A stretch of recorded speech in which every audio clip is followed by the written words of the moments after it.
Assalamualaikum warahmatullahi wabarakatuh. Kembali lagi bersama saya Frista Erinda dari kelas PS3A Prodi Perbankan Syariah Politeknik Negeri Semarang. Nah, selanjutnya saya akan menjelaskan mengenai bagaimana sih pendayagunaan zakat yang tepat sasaran. Nah, pendayagunaan adalah bagaimana cara atau usaha dalam mendatangkan hasil dan manfaat yang lebih besar serta lebih baik. Adapun pendayagunaan zakat merupakan bentuk dari proses optimalisasi pendayagunaan dana zakat agar lebih efektif, bermanfaat, dan berdaya guna. Nah, golongan orang yang berhak menerima zakat atau yang disebut dengan mustahik sudah dijelaskan dalam Al-Quran, yaitu dalam surat At-Taubah ayat 60. Dari ayat tersebut dijelaskan bahwa orang yang berhak menerima zakat ada 8 golongan. Yang pertama ada fakir. Fakir adalah mereka yang tidak mempunyai harta maupun pekerjaan dalam memenuhi kebutuhan sehari-hari, baik untuk dirinya sendiri maupun keluarga yang menjadi tanggungannya.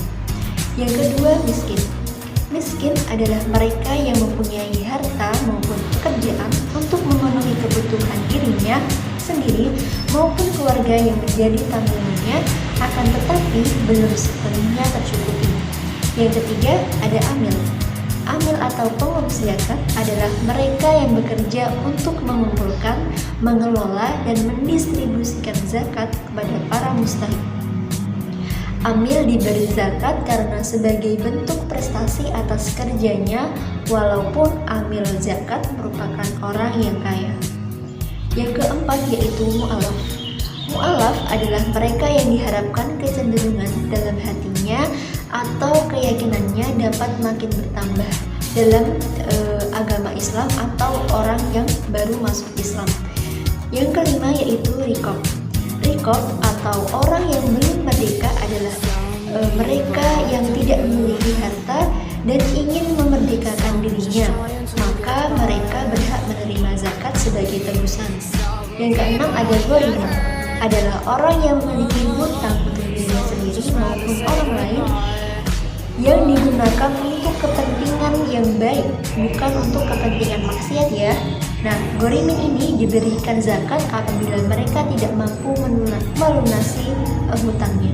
Kemudian yang ketujuh ada fisabilillah. Fisabilillah adalah mereka yang sedang berjuang di jalan Allah.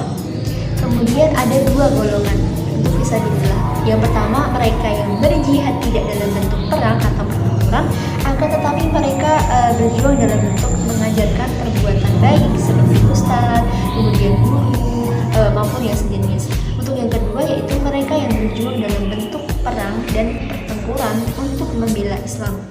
Nah, yang kedelapan yaitu Ibnu Sabil. Ibnu Sabil adalah orang yang sedang dalam perjalanan dan mereka berhak menerima zakat jika dalam perjalanan mereka itu kehabisan ongkos dan kehabisan bekal. Nah, beberapa hal yang perlu diperhatikan dalam pengalokasian dana zakat itu yang pertama, kebutuhan real para penerima zakat atau mustahik. Nah, penetapan bidang sasaran disesuaikan dengan kebutuhan real penerima dana zakat yang ada di wilayah kerja pengelola zakat masing-masing. Yang kedua yaitu skala prioritas permasalahan. Nah, untuk skala prioritas permasalahan ini, kebutuhan real para penerima zakat mungkin tidak terbatas. Jika demikian, maka sudah seharusnya dibuat skala prioritas permasalahan yang akan ditangani, sehingga walaupun memerlukan waktu yang panjang karena bertahap, namun ada proses penyelesaian masalah yang jelas dan dengan tujuan akhir yang terukur. Kemudian yang ketiga ada kemampuan sumber dana dan sumber daya manusia. Pemilihan bidang sasaran sangatlah terkait dengan tersedianya sumber dana dan sumber daya manusia. Nah, keterbatasan dalam 2 sumber daya ini hanya dapat diatasi dengan adanya sinergi dan strategis antara organisasi pengelola zakat yang ada di wilayah yang sama atau organisasi zakat yang wilayah kerjanya itu lebih luas. Untuk pendayagunaan zakat ini telah diatur dalam Undang-Undang Nomor 23 Tahun 2011 tentang Pengelolaan Zakat. bahwa zakat dapat didaya gunakan untuk usaha produktif dalam rangka penanganan fakir miskin dan peningkatan kualitas umat. Selanjutnya, dalam rangka pendayagunaan zakat untuk usaha produktif dilakukan apabila kebutuhan dasar mustahik telah terpenuhi. Sementara itu, pendayagunaan dana zakat mempunyai beberapa prosedur penting seperti berikut ini. Yang pertama, melakukan studi kelayakan. Yang kedua, menetapkan jenis usaha produktif. Yang ketiga, melakukan bimbingan dan penyuluhan.